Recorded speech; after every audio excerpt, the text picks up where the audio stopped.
So what I'm going to do is I'm going to also change this one and leave it kind of loose so I can do the same thing as here with the little wiggle room.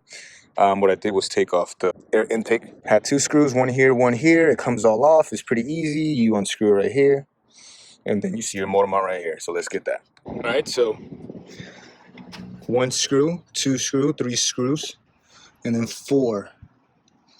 For this job, you're gonna have to take out the air box, and you're also gonna have to take off the battery and the battery plate. The battery plate is going to be a 12 millimeter. This is a new one. The old one is over there. What I had to do was take this off, just the top one, so the engine can sit lower, or else it's not going to clear through here.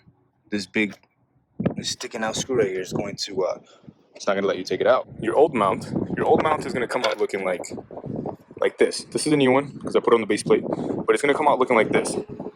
Two screws on the bottom, right? Well, your new motor mount's going to look just like this. No plate. Take off the plate off the old one.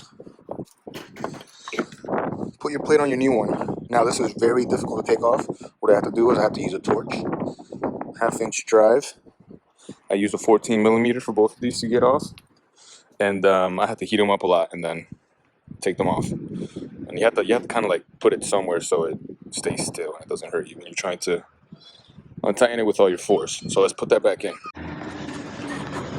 Air box back in, battery back in, motor mounts are secure. Don't forget to put this bolt back in. Don't forget to tighten everything, make sure it's right. Next thing we're missing is the rear motor mount, which I put it away, but you should know exactly what it looks like. We're gonna do that one in a separate video because it's a little more challenging. Other than that, everything else looks good. Let's try it out.